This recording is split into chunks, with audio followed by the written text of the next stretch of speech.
La mission del canale oramai l'hanno capita tutti coloro che sono iscritti, nuovi o vecchi, a questo canale YouTube. La mission è quella di aiutare tutti a produrre la propria corrente elettrica. Ebbene, avete visto che il canale è diviso in sezioni, cioè i video sono delle serie. C'è la serie 12 V 3 kW, 1, 2, 3, 4, 5, 6, poi c'è la 48 6 kW fino al numero 10. Questi numeri non sono finiti perché ci saranno aggiornamenti, ci saranno modifiche e quindi vanno avanti. Queste serie sono specifiche dove ci sono un sacco di dettagli.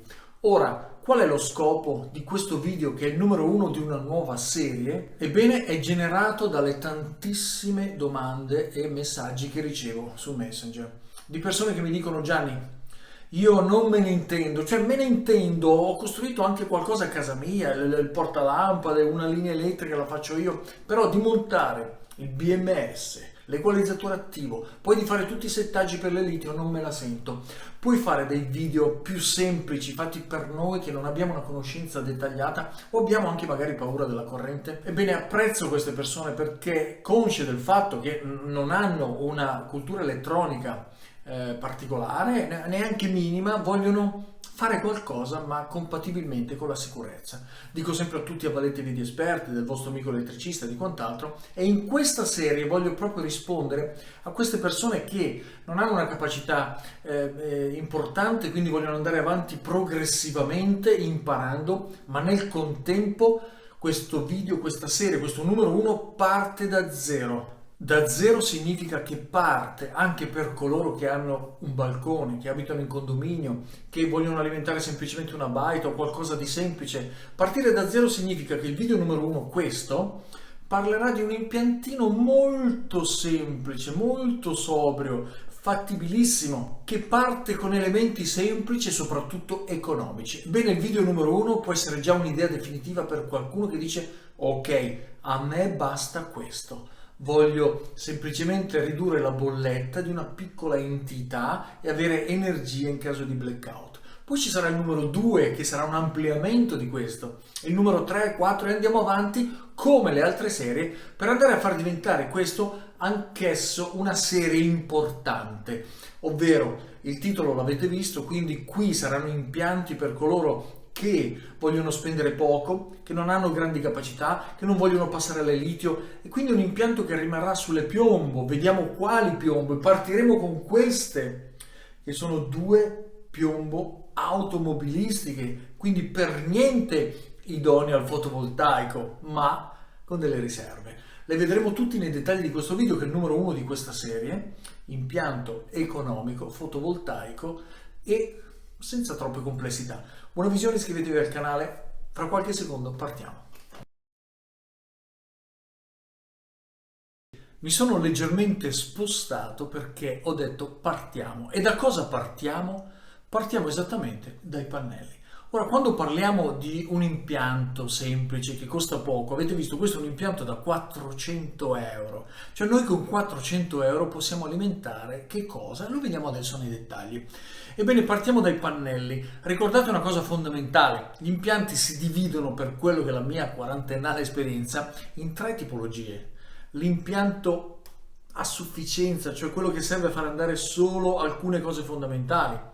L'impianto off-grid parziale, cioè faccio andare tutta casa, ma se non ho la corrente e il sole, a questo punto devo passare alla rete. E poi c'è l'off-grid totale, che sarà argomento di un'altra serie che sto preparando, cioè l'off-grid staccato totalmente dalla rete. Parlando di questo impianto, cioè il primo che sto facendo di questa serie, vi dico subito questo: mentre la guardate dovete stabilire un parametro fondamentale, cioè io voglio ascoltare questo video numero 1, voglio spendere 400 euro e basta, e allora andremo in una direzione, oppure, come suggerisco io, voglio fare questo e quindi imparo, è tutto molto semplice, perché poi vorrò implementarlo, cioè vorrò aumentare e quindi passare da un impianto veramente piccolino e semplice che mi fa risparmiare sulla bolletta a qualcosa di più significativo, fino ad arrivare progressivamente a guardarmi, capire e realizzare impianti più grossi. Quindi questa è una scelta che dovete fare adesso, mentre guardate questo video. Perché? Perché ci sono dei costi da sostenere e questi possono essere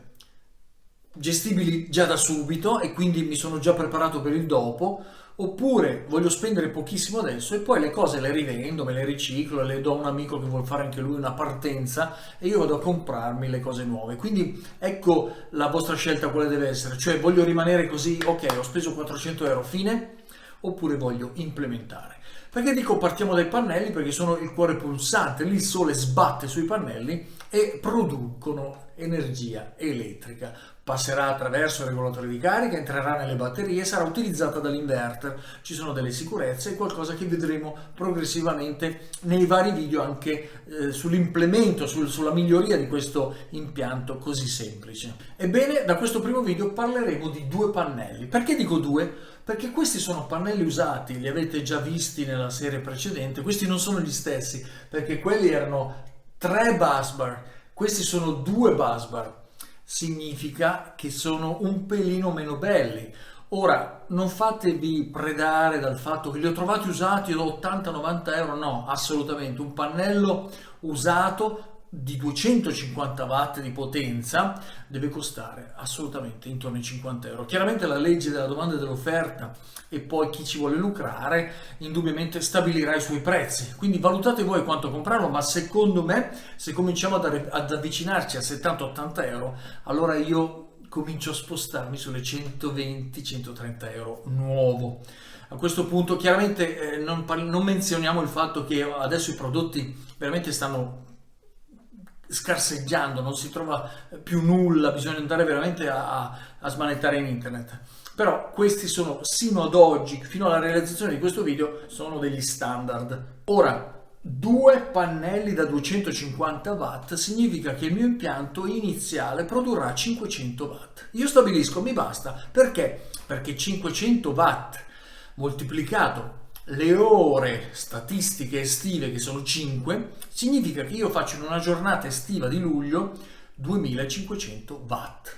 Posso alimentare una fettina di casa. Cosa? Quello che consiglio su questo impianto sono sicuramente il magnetotermico delle luci, quello del frigorifero, se abbiamo un frigorifero economico, non americano con produzione di ghiaccio e congelatore, ma un semplice frigorifero.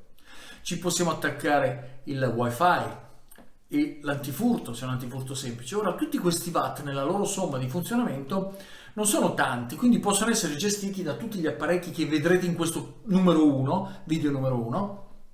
Però la cosa fondamentale è che poi dovrete fare voi dei calcoli, seguendo le indicazioni di questo canale, per andare a capire se tutto combacia in equilibrio su quello che state realizzando. Con questi 2 pannelli in estate produciamo 2500 watt giornalieri circa, anche 3000 possiamo arrivare. Però in inverno sappiate che produciamo 2 kW, 1,8 nelle giornate proprio di dicembre, fine dicembre, metà gennaio. Ora quindi ben sapendo che in inverno abbiamo una produzione di 2 kWh giornalieri scarsi, mentre in estate possiamo arrivare a 3, 3,5 massimo kilowattora in luglio, giornate luminose, giornate soleggiate, a questo punto ci regoliamo, cosa attacchiamo? La somma di tutti i consumi moltiplicato per il tempo che questi sono accesi ci dà un'idea relativa, ma comunque approssimativamente giusta, su quello che può essere il nostro consumo legato a questo impiantino. La cosa importante qual è? Che ho scelto un inverter con regolatore di carica incorporato, è un ibrido, che reggerà 1 kW di assorbimento, quindi non potremo andare ad assorbire di più, reggerà 2 kW massimi di spunto, il costo è contenuto e ha già un regolatore di carica incorporato. Il prezzo è buono, quindi abbiamo un prodotto che ci può far andare le cose che vi ho detto, cioè le luci, un frigorifero modesto, il wifi, un antifurto e poi tutti i plug per caricare telefonini e quant'altro. E a secondo delle batterie che metteremo possiamo anche aggiungere, visto che abbiamo un po' di riserva, anche una piccola televisione. Questo è l'impianto iniziale e non è poco, sapete perché? Perché non tutti sanno che la bolletta che ci arriva per una condizione modesta di una casa normale è esattamente condizionata da questi elementi che vi ho appena elencato. Pensate che solo il frigorifero insieme a questi elementi sono di solito il 30-40% della bolletta. Quindi con un impiantino così noi andiamo già, non dico a dimezzare, e non fatevi illudere da quelli che dicono fotovoltaico per azzerare le bollette. Attenzione, è una parola grossa, importante, ci si può arrivare ma con un off-grid totale, non con questo impianto. Ma però il semplice fatto di ridurre del 30-40% la bolletta, se riusciamo ad avere dei consumi modesti con apparecchi modesti, in una casa modesta, di persone che non hanno una competenza esagerata ma vogliono risparmiare, vogliono fare questo, è già un grosso risultato. E che dire dell'emergenza? Va via la corrente, le mie cose vanno. Il vicino mi chiama e dice: ma tu hai ancora le luci accese, ma cosa c'è? C'ho il mio impiantino. Quando feci la recensione sul Bluetti, l'indicazione era anche questa, cioè quando io ho una riserva energetica di 2 kW, ce l'ho lì che mi aiuta in caso di emergenza. Dobbiamo un po' contemplarle tutte, e questo è lo scopo di questo canale. Quindi 2 pannelli, totale 500 watt, arriviamo a produrre una bella corrente. Dove li mettiamo? Dove abbiamo spazio, anche appoggiati al muro, ma non è ottimizzato, è meglio angolare se possiamo. Ma se abbiamo un balcone, viviamo in un condominio, li appoggiamo al muro e produce, ovviamente attenzione ai davanzali o alle ringhiere che non vadano a ombreggiare una fetta di pannello che poi non produce per nulla. Quindi devono essere liberi ed esposti al sole. In certi contesti è anche possibile metterli fuori dalla ringhiera, allora sì, hanno preso il sole diretto magari a sud, quindi da quando quasi sorge a quando quasi tramonta. La cosa bella qual è, ragazzi? Che in questi video ci sarà una progressività, cioè oggi partiamo con 2, l'inverter che ho scelto ne tollera di più, quindi potremo portarli poi a 4. Vediamo un attimo compatibilmente con quella che è la capacità del nostro regolatore di carica. Andiamo avanti con altri dettagli e passiamo alle batterie. Ora, l'ho detto all'inizio, quando parliamo di batterie per auto non stiamo parlando di batterie fotovoltaiche. Le batterie per auto non sono potenti come le fotovoltaiche, ovvero non hanno possibilità di essere scaricate così tanto, hanno le piastre molto più sottili, sono fatte per avere lo spunto alla partenza e poi tutta l'alimentazione proviene dall'alternatore. Allora, perché usiamo queste batterie? In questo primo video voglio proprio parlare di batterie gratuite, quindi non vi sto dicendo di andare assolutamente a comprarle, non ne vale la pena, perché le batterie per auto potrebbero durare pochissimo con i consumi che potete fare. Allora cosa facciamo? Le prendiamo usate. Usate non significa bruciate, ma significa prese da un amico elettrauto o dall'elettrauto che potete conoscere al momento, e mi servono 2 batterie o 4 batterie o 6 batterie, e a questo punto ve le può anche dare o a costo bassissimo o, come è successo nel mio caso, gratuitamente. Ora, una cosa importante è la valutazione delle batterie. Non andiamo a prendere 2 batterie a caso, ecco qua le ho trovate, perché possono essere bruciate. Come si verifica questo? È molto semplice. Ci sono batterie che hanno un occhiello qua e se guardate questo occhiello è verde, significa che la batteria è ancora buona. Magari è stata cambiata perché la persona voleva più affidabilità, sono passati 2-3 anni, la cambio, ma è ancora buona. Se questo occhiello dentro è nero, è una batteria da valutare. Se invece è bianco, non la prendete perché significa totalmente solfatata. Un altro strumento per le batterie che non sono ermetiche ma sono aperte, cioè con i tappi, è questo. Questo è un densimetro, cioè la batteria che ha i tappi, 6 tappi, perché la batteria 12 volt ha 6 celle, aprite i tappi uno per uno, immergete questo strumento, assorbite l'acido che sale e farà galleggiare questo strumento. Ora, se la batteria galleggia sul verde o sul bianco, è una batteria utilizzabile. Se arriva pelo sul rosso, può ancora essere utilizzabile, ma se la batteria rimane con il rosso affondato, vuol dire che non è più buona.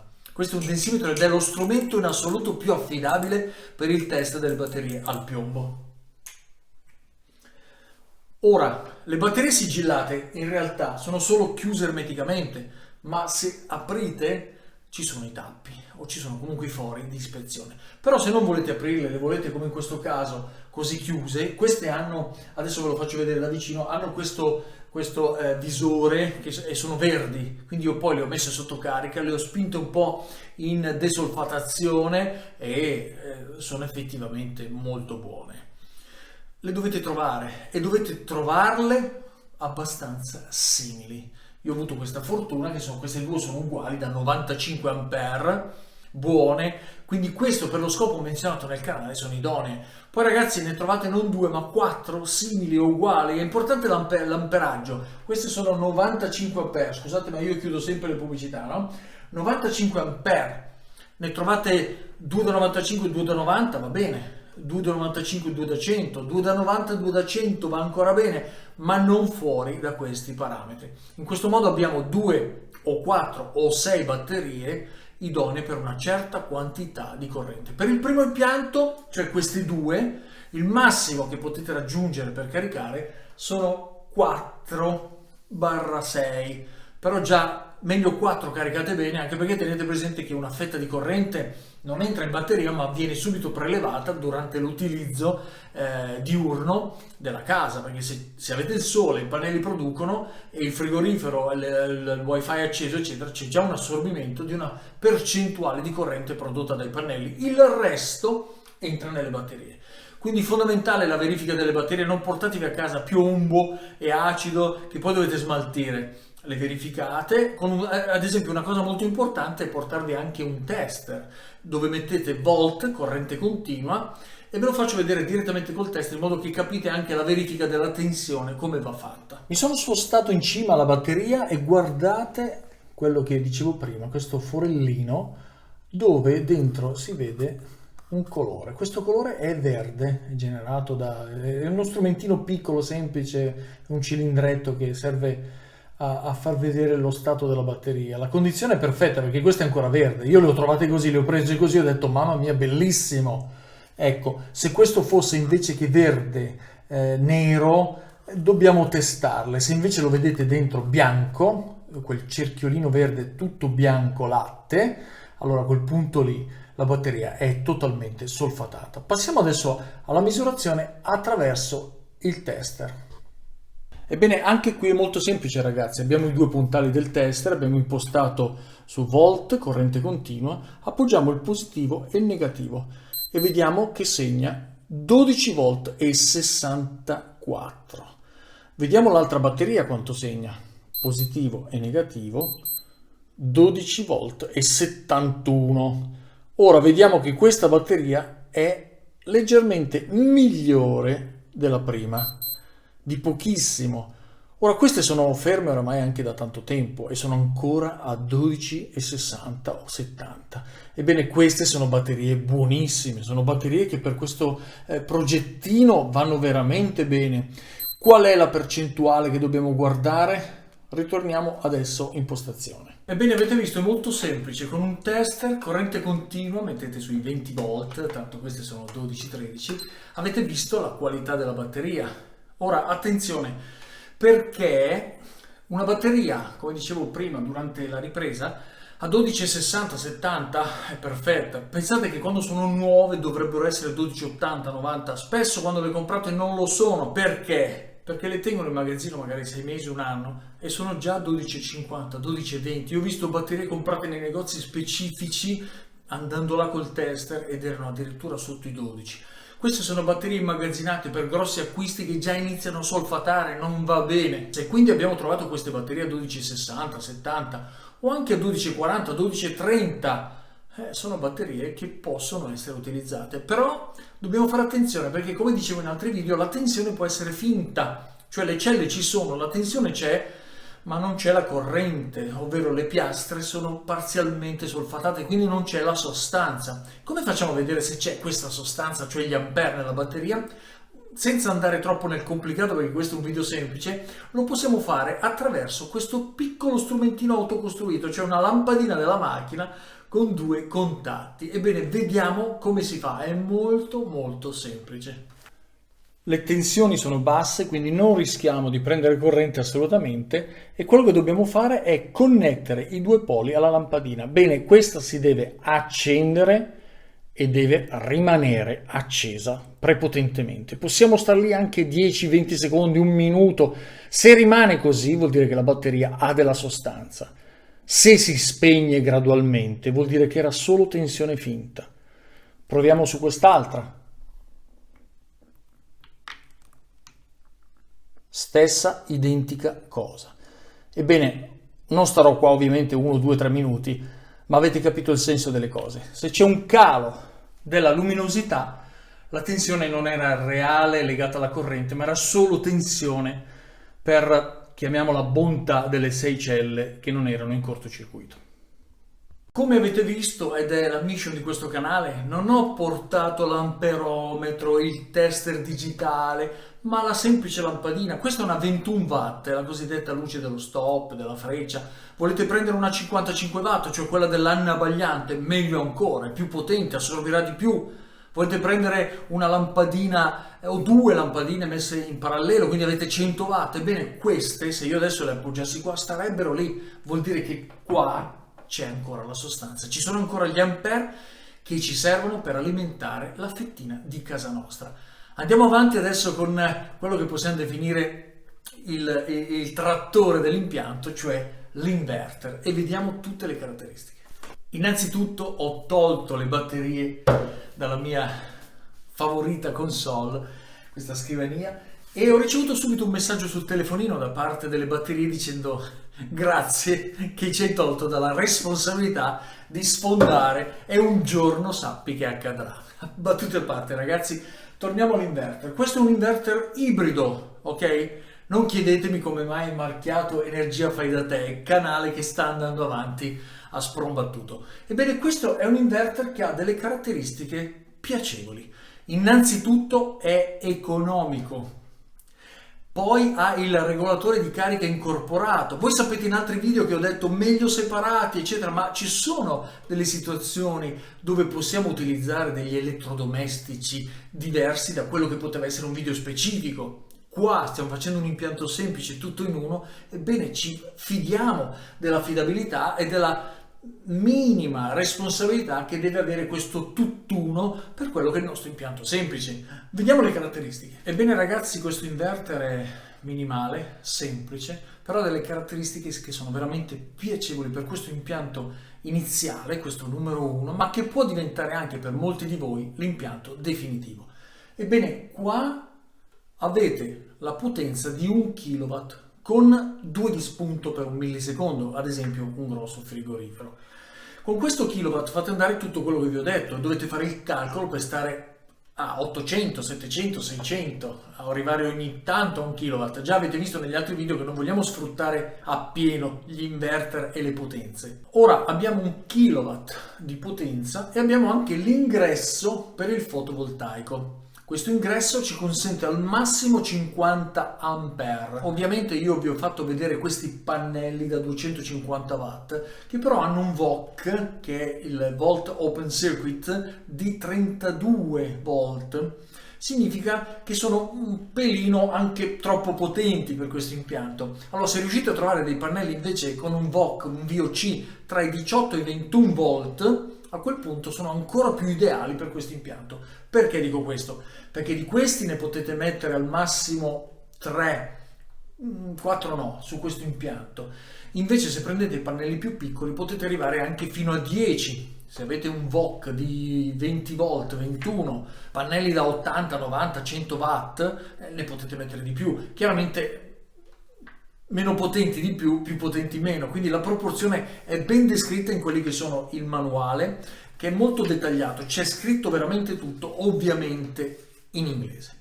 A questo punto ci sono i dettagli, cioè posso attaccare inizialmente 2 pannelli di questi e farlo andare e ho questi 500 watt, dopodiché posso mettere dei pannelli diversi, più numerosi, o aggiungere il terzo qua, o cambiare l'inverter, insomma tutta l'evoluzione la vedremo nei video successivi e sarà significativa perché arriveremo ad avere un impianto che poi non è più così minimalista, ecco. Questo è soprattutto semplice, è soprattutto economico, quindi andiamo verso una direzione di imparare, implementare, migliorare fino ad arrivare a cose significative. Ora, insieme ci sono anche i cavi di collegamento al computer, dove possiamo verificare tutto da PC. Con questo CD che viene dato insieme all'inverter, ebbene abbiamo la possibilità di vedere, di monitorare tutto ciò che è l'andamento di produzione e di consumo e di settaggio anche dell'inverter attraverso la nostra postazione di computer fissa. E questo è molto comodo perché quando guardiamo ciò che avviene all'interno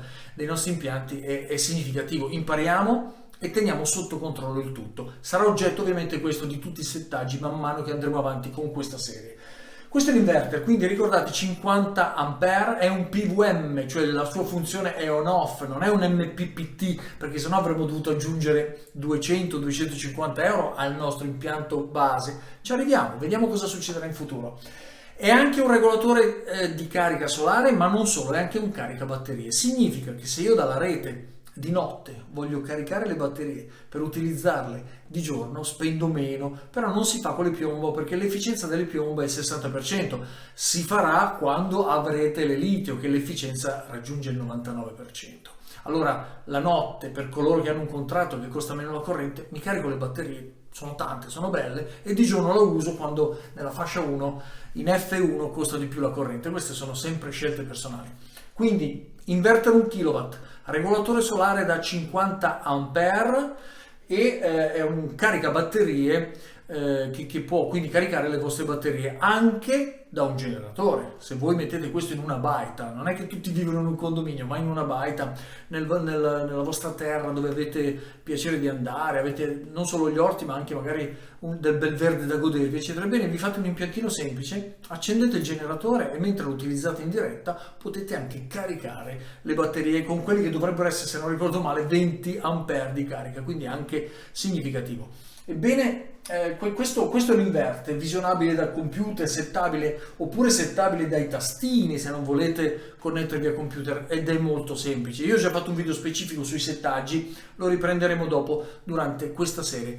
Andiamo avanti e iniziamo a parlare con la nostra lavagna di prezzi, ovvero le cose che abbiamo visto sino ad oggi, quanto costano e poi cos'altro dobbiamo aggiungere? Ebbene, eccoci qua con i prezzi, che alla fine è quello che comunque ci interessa, perché se dobbiamo spendere poco dobbiamo sapere quanto.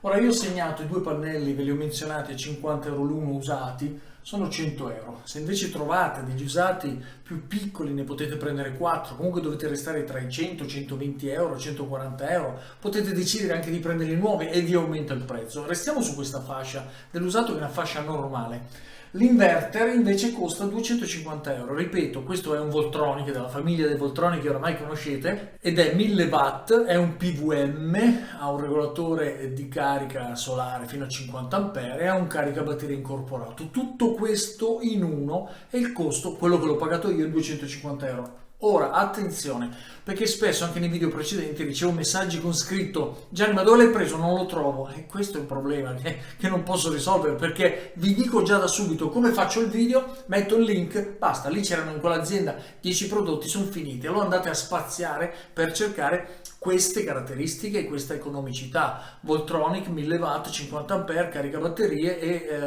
e basta. Alla fine questo è il prodotto molto semplice. Chiaramente l'avete visto, i prodotti mancano, non si trovano più i pannelli, sembra che ci sia incetta da parte anche di coloro che fanno lo scambio sul posto, 110%, quindi c'è una carenza di materie prime e di materiali. L'abbiamo già trattato questo aspetto. Ecco perché vi dico che questo, quello che ho pagato io, ho trovato, ho comprato, ho pagato, ve lo sto dicendo, l'evoluzione futura non dipende da me. Andiamo ad altri aspetti, perché qui c'è il numero 3 e il numero 4. Cosa sono questi? Ebbene, io ho portato alcuni di questi prodotti che sono necessari per l'impianto e adesso ve li descrivo tutti. Allora, in primis c'è la sicurezza, cioè dai pannelli al regolatore di carica e dalla batteria all'inverter bisogna mettere dei fusibili. Questi fusibili sono fusibili che devono proteggere la linea, non l'inverter, quindi possiamo mettere dei fusibili che sono anche da 100 ampere, perché un cavo di questa dimensione con 100 ampere non si brucerà mai, si fonderà prima il fusibile salvando la linea. 100 ampere per 12 volt fa 1200 watt, quindi un 100 ampere va benissimo per reggere questo inverter che è da 1 kW. Però attenzione, ha 2 kW di spunto, non succede niente a questo se lo spunto è leggero, quindi io piuttosto che un 100 A starei anche sul 150 A. Ripeto, questo protegge la linea, cioè i cavi, non si mettono fusibili tra batteria e inverter per proteggere l'inverter, perché dentro c'è già un suo fusibile. Invece per quanto riguarda quello dovete fare il calcolo dei pannelli che avete. perché questo deve proteggere una linea reale di produzione dei pannelli. Se avete 10 A mettete un fusibile da 15, se avete 20 A mettete un fusibile da 25-30. Questo è in genere quello che si fa. Oltre ai fusibili ci sono gli staccabatterie. Questo in caso di emergenza, questo non si stacca mai dalla batteria, perché se stacchiamo questo mentre c'è la produzione, bruciamo il regolatore di carica interno, mi raccomando. Questo è solo un'emergenza, vediamo che c'è qualcosa che non va, un'anomalia, devo staccare per forza, stacco. Oppure devo fare manutenzione sui pannelli, allora cosa faccio? Stacco prima quello dei pannelli. Quando ho tolto i pannelli, a questo punto, allora poi stacco quello della batteria. Ebbene, questi io li ho comprati tutti là dove li producono, in Cina, e questo costa 8 euro, questo costa 3,50 euro, quello più piccolo, e poi ci sono i terminali a secondo dei cavi che utilizzate. Dai pannelli ci sono cavi sottili intorno ai 6 mm quadri a secondo delle distanze, questo va calcolato, attenzione, poi vediamo anche il montaggio nei prossimi video. E ci sono i terminali da comprare, ci sono i cavi da comprare, e questi costi, comprati alcuni in Cina, alcuni in Italia. Io ad esempio non compro i cavi in Cina perché la lontananza, il rame, non posso fare un reso, allora li compro tutti su siti italiani, e vi dico che c'è stato un rincaro in questa fascia di mesi, negli ultimi 2 o 3 mesi, micidiale veramente. Ora, che cavi usiamo? Vogliamo fare questo impianto, chiamiamolo definitivo, così com'è, e basta. Questo faccio andare la baita, a casa mia in condominio faccio andare quello che ho citato prima, cioè frigorifero, luci, eccetera. Oppure un camper, voglio montare in un camper pannellini quelli più piccoli da 100 watt, 80 watt, 150 watt, e li combino in base agli ampere di questo. Bene, se è un impianto definitivo posso usare anche lì un 6 mm se sono corto in lontananza, e con la batteria posso usare anche un 25 mm quadri, quindi prendo un cavo definitivo. Ma se invece intenderò implementare, mettere altre batterie o passare poi alle litio, cioè seguire questa serie fino ad arrivare a un impianto significativo, allora ragazzi dobbiamo cominciare a parlare di cavi diversi, di una certa dimensione, e non di questi. Quindi stabilite, come ho detto all'inizio, se sarà un impianto che dovrà migliorare, allora pigliatevi già subito questi grossi, se no state su cavi più modesti. Qui c'è tutto un calcolo da fare. Poi, come dico sempre ragazzi, questo è il video. Se poi volete essere seguiti con un webinar, che cos'è il webinar? Ci vediamo io e te, amico del canale, in diretta a 4 occhi, in una videoconferenza. Scegli tu su Messenger o su Zoom, ha un costo normale, contattatemi su Messenger se volete informazioni eccetera, e lì vi posso guidare per quello che è, non questo impianto che già ha tantissimi dettagli e potete già fare da soli, ma per quelle che sono le domande specifiche di un impianto specifico, di una fattibilità specifica. Allora a quel punto lì avete bisogno, se volete, sempre qui c'è la libertà massima, un webinar, quindi potete contattarmi. Ora, tutti questi prodottini che sono belli e comprati purtroppo in Italia, hanno prodotti in Cina, venduti all'ingrossista, al rivenditore, al negozio, al supermercato, eccetera, hanno dei rincari. Io li compro in Cina direttamente sui vari siti, che non c'è bisogno neanche che menziono, e da 7-8 euro, 3 euro, 2 euro, 5 euro, i cavi sono la fascia più costosa. Io direi che all'interno di 50 euro ci stiamo, quindi io li chiamo accessori 50 euro. Passiamo all'ultimo pezzo, il numero 4. Ebbene, l'ultimo pezzo, il quarto, l'ho voluto isolare, anche se è un prodotto piccolo, perché spesso ho notato che molti amici del canale non lo posizionano. Ebbene, voi arrivate dalla rete col pannello, entrate e lì c'è il salvavita, perché qua bisogna entrare. Nel caso che le batterie finiscano, si esauriscano, allora lui passa in automatico alla rete ed è già protetta. Ma quando uscite dall'inverter e alimentate quella fettina di casa che avete stabilito e andate al magneto termico delle luci piuttosto che del frigorifero, ebbene lì, come uscite dall'inverter, ci vuole il salvavita. Questo è fondamentale, costa 10 euro, 12 euro, e ne dovete prendere uno da 6 ampere, 10 ampere, e questo è fondamentale, perché quando uscite dall'inverter non siete protetti. Se pigliate una scossa rimanete lì. Questo è il salvavita magnetotermico che si usa in qualsiasi impianto, quindi questo l'ho messo a parte perché è un componente di sicurezza fondamentale. Ora scriviamo quindi differenziale magneto, che fa tutte e due le cose, cioè se va in sovracorrente parte il magneto in sovraccarico, se invece c'è una scossa parte il differenziale che ci protegge la vita. Questo l'ho pagato, mi sembra, non so se ho qualche sconto particolare, però io scrivo 10 euro. Ragazzi, se facciamo la somma di tutto questo siamo a 2,50, 3,50, 410 euro e abbiamo fatto con 410 euro un impianto che soddisfa una fetta di casa nostra, oppure il nostro camper, oppure la nostra baita, oppure la nostra dépendance nel giardino, nella terra che abbiamo, ed è importante per risparmiare sulle bollette, per avere la corrente in caso di blackout, per avere corrente in emergenza per coloro che hanno bisogno anche di dispositivi di emergenza. Mi sembra di aver parlato di un impiantino semplice. Nei prossimi video vediamo anche sia le connessioni che le migliorie di questo impianto. Tutti gli accessorietti li avete visti, ci saranno poi ovviamente tutti i link delle cose fondamentali, ovviamente non dei pannelli, questi dovete trovarli voi, perché se metto un link di un pannello usato sparisce in un nanosecondo. E spero che questo video sia stato utile. Partiamo con le batterie al piombo e nel prossimo video c'è una bellissima recensione. Non voglio anticiparvi nulla, sempre legata a questo impianto. Ragazzi, grazie di aver pazientato, di aver visto anche questo video, che spero sia stato utile, e ci vediamo al prossimo. Iscrivetevi al canale e attivate la campanella. Buona giornata.